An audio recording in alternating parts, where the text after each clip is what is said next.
আচলতে কি জানে দাস, ই সঁচাকৈ এটা মক্কেল। বুজিলোঁ। পিছে কি কৰা যায়? কিবা এটা কৰিব পাৰিলে ভাল আছিল। হিচাপ মতেতো গাঁতৰ পৰা উঠাবই লাগিছিল। দাস, আপোনালোকে হিচাপ মতে যি কৰে কৰি থাকক। মোৰ অফিচলৈ দেৰি হৈছে। বাছ মিছ কৰা আৰু মক্কেল মিছ কৰা একেই কথা। বাছ মিছ কৰা মানে মক্কেল মিছ কৰা, কিবা বুজিলে? এখেত মক্কেলক আকৌ ৰাইজে দিলে হ'ব বুলিহে জানে। মানে মানে আক্কেল নোহোৱা মক্কেল।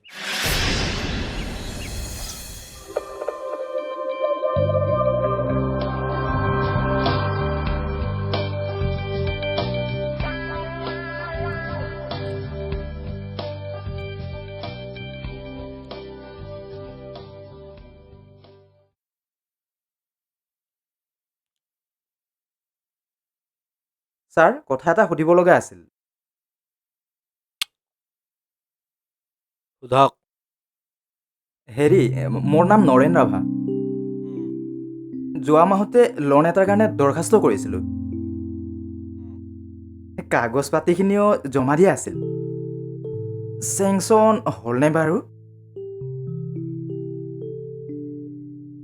দিলে হ'ব।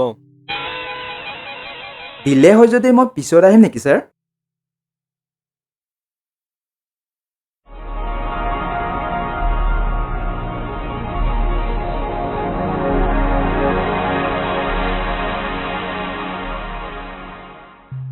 ছাৰ, লোনটোৰ কথা যে কৈছিলোঁ।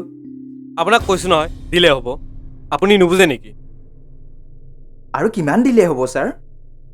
ইতিমধ্যে 3 মাহ পাৰ হৈ গ'লেই দেখোন। আৰু দিলে আপুনিও নুবুজেহে। ইংৰাজীৰ দিলে নহয় নহয়, অসমীয়াৰ দিলে। অৰ্থাৎ কিবা এটা দি দিলে হ'ব, বুজিছে? এতিয়া বুজিলে নহয়? বুজিলোঁ। পিছে আমিও যাব লাগিল নহয়, নহ'লে আমাৰ ডিলে হৈ যাব। অসমীয়াত নহয়, ইংৰাজী। কিন্তু এতিয়া এই মানুহজনৰ কি হ'ব? কি হ'ব? এনেকুৱা গাঁতততো সাপো থাকিব পাৰে। আৰু সাপ থাকিলে মানুহজনক খুটিব পাৰে। পাৰেতো। আৰু মানুহজনক তুলিবলৈ গ'লে গাঁতত নামিব লাগিব, নহয় জানো? নালাগিব কিয়? লাগিবতো। তেওঁকো খুলিব পাৰে আৰু গাঁতত নমাত জানো কাপোৰ কানি লেতেৰা হ'ব। হ'বনে নাই? আলবত হ'ব। গতিকে আমি যাব পাৰোঁ। তললৈ নামি আমি আমাৰ কাপোৰ কানিবোৰ লেতেৰা কৰিব নোৱাৰোঁ। ব'লক তেনেহ'লে। শুনকচোন। গ'লগৈ যে আপোনালোক। উঠাওকহে মোক। মই নিজ চকুৰে দেখিছো, তই দেখিলেও গম পাবি নহয়। 100% বাবা। তই কোৱা মতে যদি হয়, তোৰ সাধু সন্যাসী হ'ব।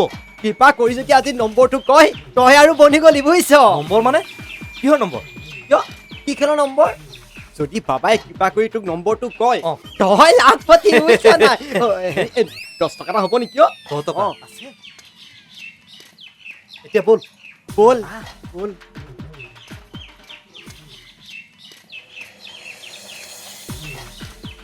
এয়া চা, গাঁতত বাবা তপস্যা কৰি আছে। তই ঠিকেই ধৰিছ।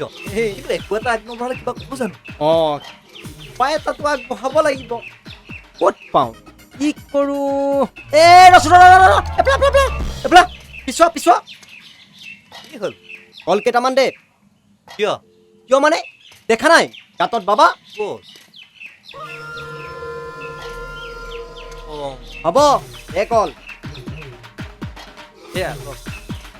কিমান অকমানি কল? ভাল কল দে।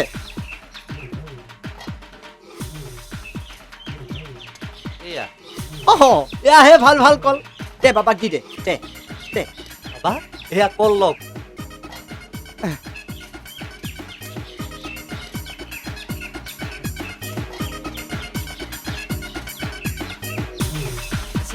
খাইছে, বাবাই কল খাইছে। খাব, কিয় নাখাব? খাব। বাবাই কল খাব।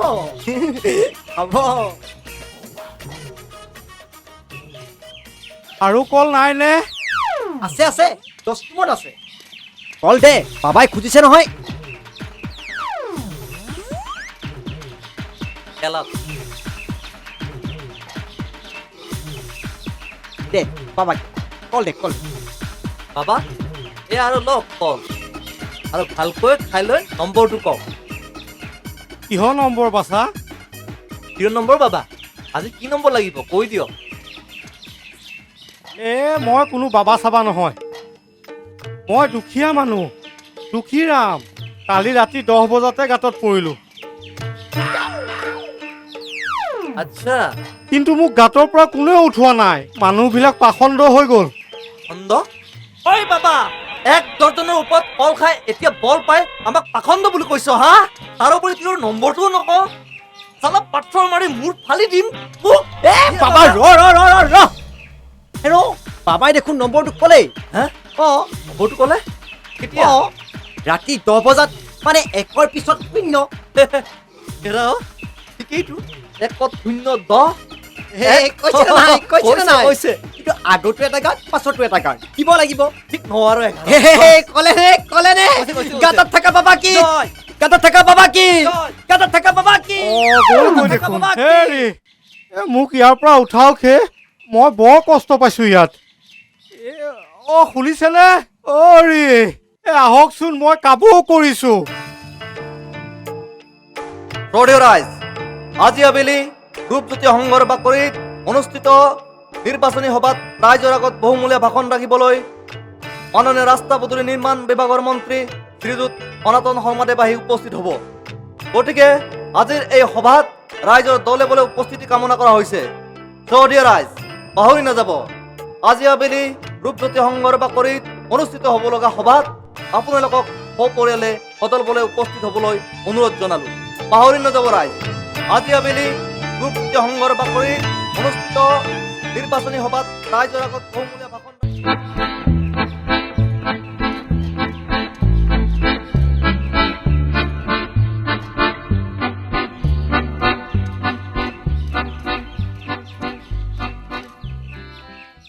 হে গৰ্তবাসী মানৱ, মই সংবাদ পখিলী নামৰ বাতৰি কাকতখনৰ বাৰ্তা সম্পাদিকা, নাম মিছ পখিলী।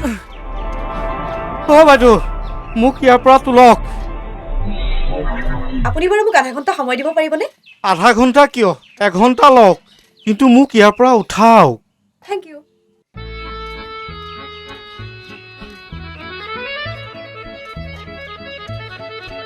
মোক বাৰু কেইটামান প্ৰশ্নৰ উত্তৰ দিবনে?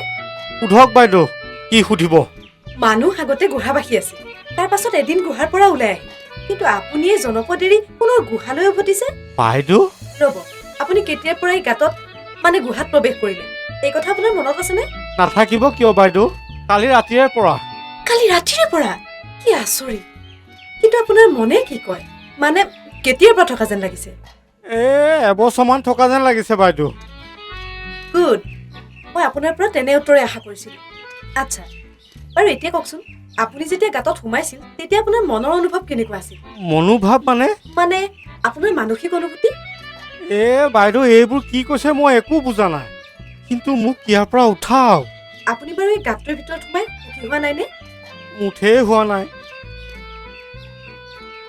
ইয়াতকৈ গভীৰ গাঁত এটাত নপৰি যে এনেকুৱা এটা গাঁতত পৰিছে, সেইটো কথা ভাবিতো আপুনি সুখ অনুভৱ কৰিব পাৰে। এতিয়াতো হাড়মূৰবোৰ ঠিকেই আছে দেখিছোঁ।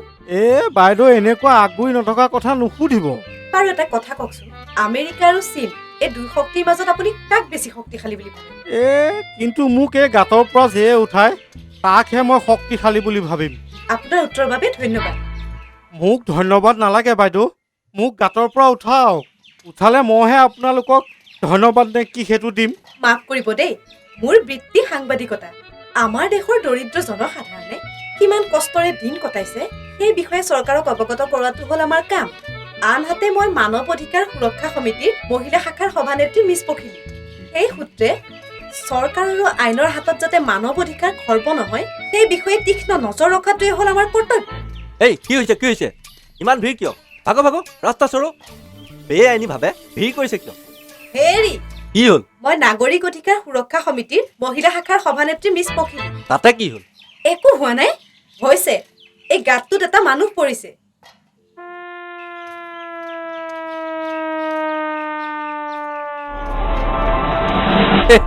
এইটোনো কি ডাঙৰ কথা? ডাঙৰ কথা হোৱা নাই? কি কোৱাহে? গাঁত এটাত মানুহ এজন পৰি আছে, তুমি কৈছা এইটো কি ডাঙৰ কথা? সেইটো একো কথাই নহয়। ৰাস্তাত গাঁত থাকিলে মানুহ পৰাটো স্বাভাৱিক। মানুহ কিয়, হাতী ঘোঁৰা চব পৰিব পাৰে। হাতী ঘোঁৰা? হয়, হাতী ঘোঁৰাও। কিন্তু আপোনালোকে জীৱনত গাঁতত পৰা মানুহ দেখা নাই? নাই দেখা এনে কি আচৰিত বস্তু হে ইয়াকে চাবৰ বাবে ভিৰ কৰিবলগীয়া হৈছে 144 লগাই দিম লগত কাৰফিউ ভাগৰ ইয়াৰ পৰা যোৱা নহ'লে এতিয়াই লাঠি চাৰ্জ কৰি দিম কি লাঠি চাৰ্জ কৰাৰ কথা কৈছা হে তুমি মানৱ অধিকাৰ খৰ্ব কৰিব খুজিছা নেকি তুমি নাজানানে এই মানুহটো গাঁতত পৰিছে ঠিকেই কিন্তু এই গাঁতৰ পৰা ওলাই অহাৰ অধিকাৰ তেওঁৰ আছে এই মানৱ অধিকাৰ আৰু তুমি লাঠি চাৰ্জ কৰাৰ কথা কৈছা কৈছোহে কৰাটো নাই এই একেই কথা মুঠৰ ওপৰত তুমি গাঁতত পৰা এজন মানুহৰ অধিকাৰ খৰ্ব কৰিব খুজিছা আৰু সেই মানুহজনক চাবলৈ অহা নিৰীহ জনতাৰ ওপৰত 144 দিয়াৰ ধমক দিছা আনকি কাৰফিউ কি বিপদ অলপহে দিম বুলি কৈছো সেই একেই কথা শুনা মই এতিয়াই মানৱ অধিকাৰ অফিচলৈ যাম আৰু তোমাৰ বিষয়ে নালিচ কৰিম চাও তোমাৰ নাম্বাৰটো 420 শ্ৰীমান 420 মই আহিলো মানৱ অধিকাৰ অফিচলৈ এই আপদিয়াটো ইচ্ছা কৰি গাঁতত নামিছ ন বদমাছ পুলিচ চাহাব মই বদমাছ নহয় চুপ 1 নম্বৰ বদমাছ বাহিৰত মানুহৰ ভিৰ কৰি পইচা কামাই কৰা ধান্দা আপোনাৰে শপত আপোনাৰ পৰিয়ালৰ শপত মই বদমাছ নহয় গাঁতত পৰি গৈছো মোক ইয়াৰ পৰা উঠাওক তই কিবা বম চম ফিটিং কৰা মতলবত গাঁতৰ ভিতৰত সোমাইছ নেকি নাই এৰা তোক দেখিলে তো আতংকবাদী যেন নালাগে বিদেশী গুপ্তচৰ নেকি নহয় আই চাই আল কায়দা মই কোনো কায়দাৰ মানুহ নহয় আতংকবাদী বিদেশীও নহয় মই গাঁৱৰ নিচলা মানুহ হ'ব নিজৰ কথা কৈ জহাব নালাগে তই নিচলা তোৰ বাপেৰ দৰিদ্ৰ আৰু ককাই হ'ল চাল চিগা নহয় জানো পুলিচ দেউতা আপুনি কেনেকে জানিলে পুলিচৰ সেইবোৰ চব জনা আছে বুজিছ এতিয়া তোৰ নামটো ক দুখীৰাম ছাৰ কি কলি দুখীয়া মানে দুখীয়াহে সেইটো তোৰ পৰিচয়হে তোৰ আচল নামটো কি সেইটো দুখীৰামেই মানে দুখীৰাম পৰা বেছ তোৰ নাম দুখীৰাম তোৰ পিতাৰ নাম দৰিদ্ৰ আৰু তেওঁৰ পিতাৰ নাম চালচিগা হয়নে হয় ছাৰ থাকা ক'ত মানে থকা ঠাই চেৰাপ ভাটি কি কলি চেৰাপ ভাটিত থাক তই চেৰাপ খাৱ নেকি শ্ৰী বিষ্ণু ক'ত পাম হজুৰ চেৰাপ নাখাৱ যদি চেৰাপ ভাটিত থাকক কিয় শান্তিপুৰত থকা মানুহে শান্তি পায় নেকি ছাৰ চুপ থাক গাঁতৰ ভিতৰত থাকি চুপতি মাৰিব আহিছ এইবাৰ তোৰ বয়সটো ক 40 বছৰ বিয়া কৰাইছ বিয়া কৰাইছো ছাৰ ঘৰত মানুহ এজনীও আছে ভানুমতী ল'ৰা ছোৱালী দুটা বেছ সৰু পৰিয়াল সুখী পৰিয়াল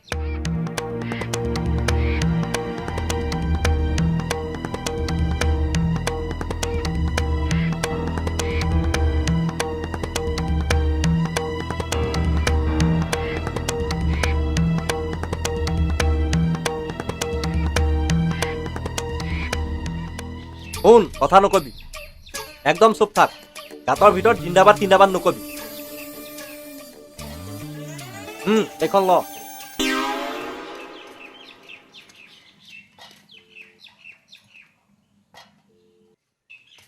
এইখন কি দিলে ছাৰ চালান চালান চালান তোক চালান দিয়া হ'ল ক'লৈ ছাৰ সদৰ থানালৈ কালি ৰাতিপুৱা 10 বজাত গৈ সদৰ থানাত হাজিৰা দিব লাগিব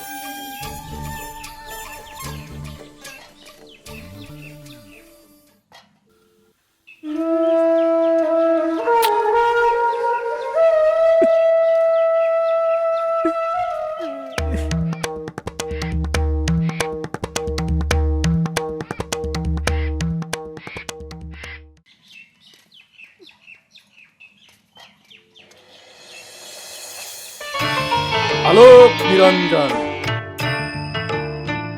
কিয় কান্দিছে বাছা সাধু মহাৰাজ মই গাঁতত পৰি গৈছো মোক ইয়াৰ পৰা উঠাওক নিৰ্বোধ বালক একেবাৰে অবুজটোৰ দৰে এই সৰু গাঁতটোৰ পৰা ওলাই গৈ ডাঙৰ গাঁতত সোমাব খুজিছে ওম ভোলেনাথ বুজিছা বাছা গোটেই সংসাৰখনে গোটা বিশাল গাঁত এটা কবৰৰ দৰে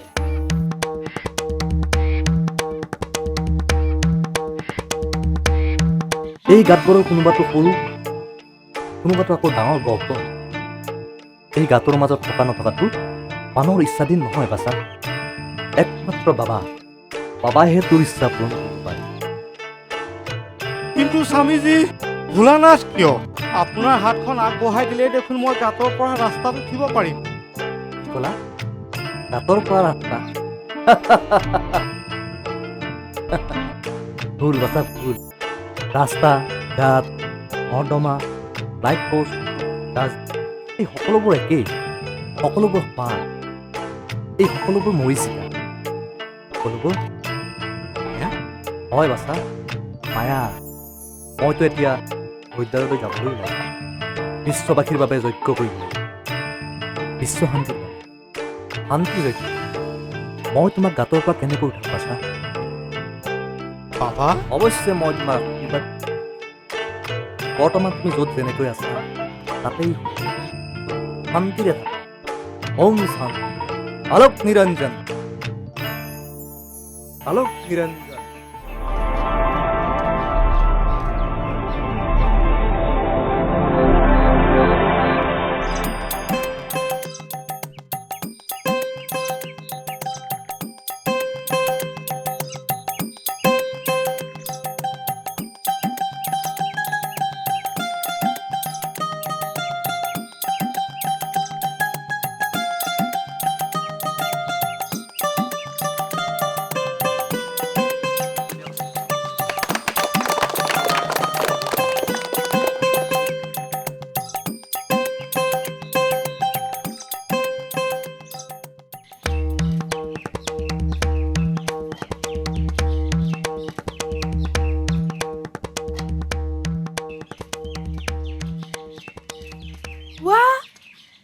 এইজন দেখোন সঁচাচিকে গাঁতত সোমাই আছেহি মই গোটেইখন গৰু বিচৰা দি বিচাৰি চলাচ কৰিছো হেৰা আৰু মোৰ সকলো ঠিকে আছেনে আছে কিন্তু বৰ ভোক লাগিছে অ' কালিৰে পৰা সেই লোকে দিয়া কল খাইহে আছো ইয়াত বৰ মহ ঐ মোক ইয়াৰ পৰা উঠা কিয় তোমাৰ ইয়াৰ পৰা তুলিবলৈ মানুহ নোলাল নেকি নোলালো সকলোৱে কিবা নিজৰ নিজৰ কথা ভাবে ভাল হৈছে বুজিলা নহয় তোমাৰ অগতিৰ গতি ঐ অকণ কিনো শিল পৰা কোপৰ দৰে চাই আছ উঠা আকৌ মানুহজনক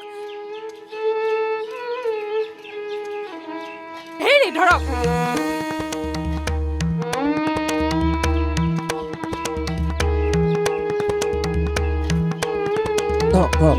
ভালকে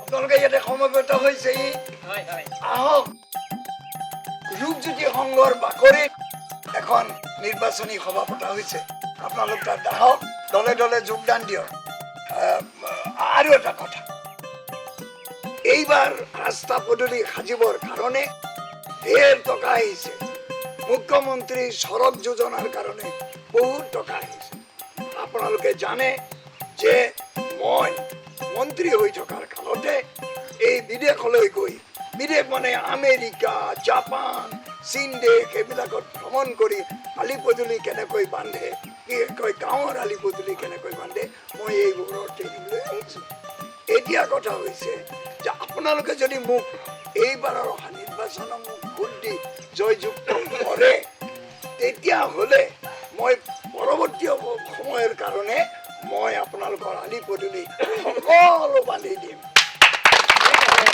মই কিছুদিনৰ আগতে এইপিনৰ এটা পথত মই শিলান্যাস কৰিছিলোঁ তাৰমানে আধাৰশিলা স্থাপন কৰিছিলোঁ পথটোৰ নাম আছিল লাচিত বৰফুকন পথ কোনোবাই উলিয়াই ফুৰিছে সেই পথটোৰ ওপৰত বোলে এটা গাঁত আছে এইটো কেনেকুৱা কথা মই কৈছো তাত কোনো গাঁত নাই আছে আছে বৰ গাঁত এটা আছে মোৰ মানুহটো এইটো মোৰ মানুহ কালি এই গাঁতত পৰিলে ৰাতিটো গাঁততেই থাকিল এই ৰাইজে দেখিও তুলি নানিলে মই আনিছো আমুকি বানুমতি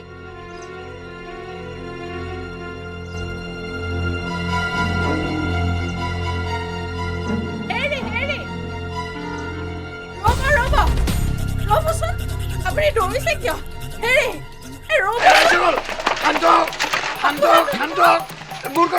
মোৰ কথা শুনক ৰাইজসকল এইবিলাক যে কৈছে গাত আছে এইবিলাক মিছা অপপ্ৰচাৰ কৰিছে আমাৰ বিৰোধী পক্ষই আমাক হেয় প্ৰতিপন্ন কৰিবৰ বাবে এইবিলাক অপপ্ৰচাৰ কৰিছে